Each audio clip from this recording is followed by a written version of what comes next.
Well, that's how the market looked like last week. But I'm being joined now on the program via Skype by the Managing Director of Enterprise Capital and a stockbroker with the Nigerian Stock Exchange, Rotimi Fakayojo. Good morning, Harriet. Well, good morning, and thank you so much for joining me.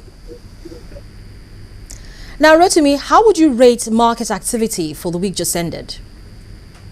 Well, I can say the activities were very good, except for the slumps that we saw at the tail end of the week, that is on Friday.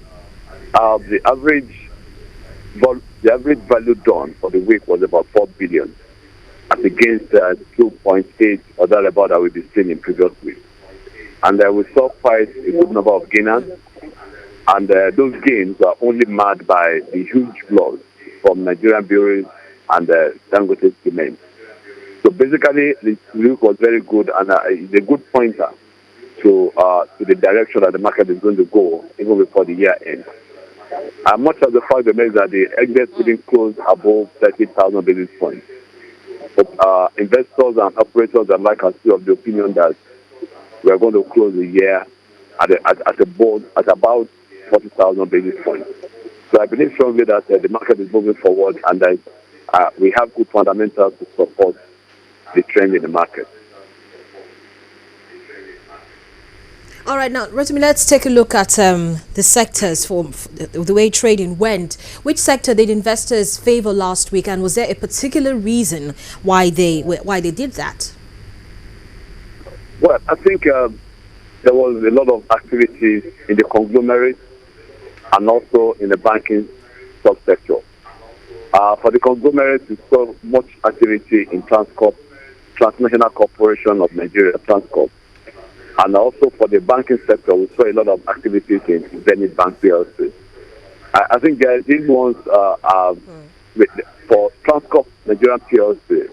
I think the demand for those stocks are very ripe, and investors believe that with the combination of the new business they are into, they're definitely going to have a good return on their investment.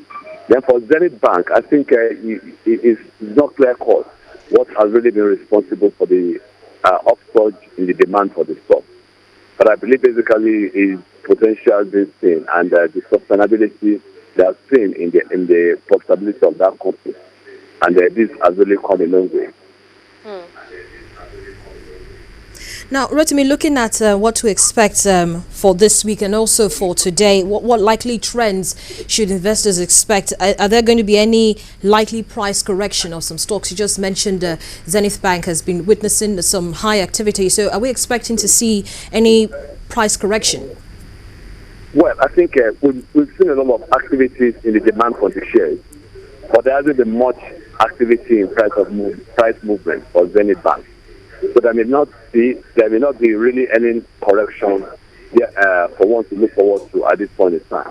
But Transcorp has did a huge 20.86% as at close of last week, reference to the price the previous week. And I think investors believe that the price may hit about 2.50 kobo before they start seeing the price receding back for a little and then moving upward again. So for Transcorp Nigeria PLC, I think for what I'm seeing presently, as of this morning, the market is still good to go in the upward direction for Transcorp PLC. So I expect that there may not really be any correction in the immediate as of today, but I think we may see that later in the week for Transcorp PLC. Well, thank you so much, Rotimi, for sharing your thoughts with us this morning on the program. Do have a profitable trading day. Thank you. Well, I've been speaking with the Managing Director of Enterprise Capital and a stockbroker with the Nigerian Stock Exchange, Rotimi Fakayojo, and we've been taking a look at how the market fared last week. And we know that the market actually finished 0.28% in positive territory and is optimistic that this will continue at least for the most of this week. Of course, Business Morning will continue in just a moment. Please join us again.